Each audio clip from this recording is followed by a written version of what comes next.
রাধে রাধে, সবাই কেমন আছেন? বাংলা টেস্টে সবাইকে স্বাগত জানাই।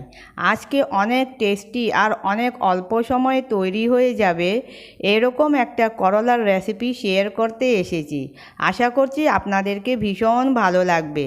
যদি ভালো লেগে থাকে তবে বন্ধুদের সাথে শেয়ার করবেন, আর যদি নতুন বন্ধু তাহলে চ্যানেলটাকে সাবস্ক্রাইব করে নেবেন।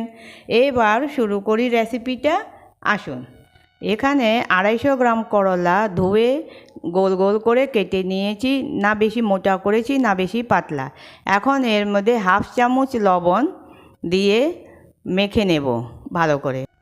মেখে তারপরে একটা ঢাকা দিয়ে ঢেকে রেখে দেব আধা ঘন্টার জন্যে। আধা ঘন্টার পরে আমি আবার এসেছি। এই যে এখন এটার মধ্যে দেখুন কতটা জল বেরোবে। ভালো করে টাইট হাতে চিপে নেব। দেখুন কতটা জল বেরোচ্ছে।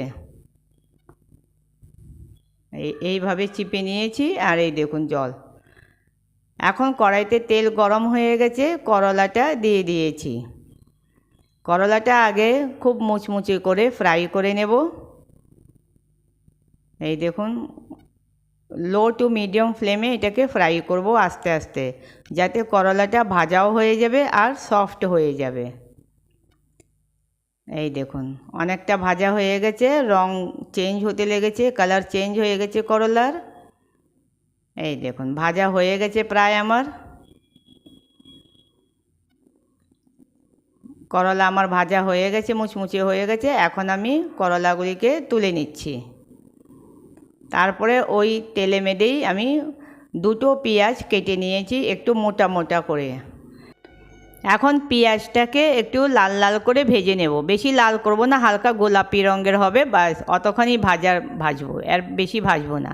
এখন ওই তেলে মেদে একটু তেল বাড়িয়ে দিয়েছি, তারপরে ওর মধ্যে দিয়ে দিলাম রাই, হাফ চামচ রাই, হাফ চামচ গোটা জিরে। তারপরে এটা ভাজা হয়ে গেলে পরে দেব হাফ চামচ মৌরি। মৌরিটা অবশ্যই দিতে হবে, মৌরিটা দিলেই আসল টেস্ট হবে করলাতে।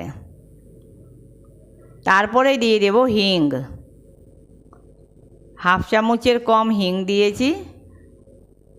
এতটা হিং তো দেব না, হাফ চামচ হাফ চামচের কম হিং আছে। এই সবগুলি মশলাকে একটু ভাজা ভাজা করে নিচ্ছি। ভাজা হয়ে যাওয়ার পর এর মধ্যে দিয়ে দেব একটা টমেটো পিউরি। একটা টমেটোকে আমি গ্রাইন্ড করে নিয়েছি, ওটার পিউরিটা আমি দিয়ে দিলাম। এখন টমেটোটা ভাজবো। যখন টমেটো তেল ছাড়তে লাগবে, এই দেখুন তেল ছেড়ে দিয়েছে টমেটো, এর মানে ভাজা হয়ে গেছে টমেটো। এখন এর মধ্যে আরও কিছু দেব, দেখতে থাকুন। এই যে এখন দিচ্ছি আন্দাজ করে হলুদ। হলুদ দেওয়ার পরে দেব কাশ্মীরি লাল লঙ্কার গুঁড়ো। তারপরে দিচ্ছি ধনে গুঁড়ো। এখন সবগুলি উপকরণকে একসাথে মিশিয়ে নেব। মিশিয়ে একটু 1 মিনিটের মতন ভেজে নেব। ভাজা হয়ে গেলে এই যে এখন দেব, এই যে তেল ছেড়ে দিয়েছে, সেটাই আমি দেখাচ্ছি। তেল ছেড়ে দিয়েছে মশলা। এখন দিচ্ছি ড্রাই ম্যাঙ্গো পাউডার, একটু টক হবে, টক টক লাগবে। এখন দিচ্ছি আন্দাজ করে লবণ। লবণটা দিয়ে সবগুলি উপকরণকে একসাথে মিশিয়ে দিচ্ছি। আবার ভালো করে আধা মিনিটের মতন একটু ফ্রাই করে নিয়েছি। তারপরে ভাজা করলাটা দিয়ে দিলাম, আর ভেজে রাখা পেঁয়াজটা দিয়ে দিয়েছি। এখন ভালো করে সব জিনিস একসাথে মিশিয়ে নেব। দেখুন কত চটপট তৈরি হয়ে গেছে করলার তরকারিটা। এই দেখুন আমার একদম রেডি হয়ে গেছে ফুলফিল। এখন এটাকে সার্ভ করে নেব। এই যে আমি সার্ভ করে নিয়েছি।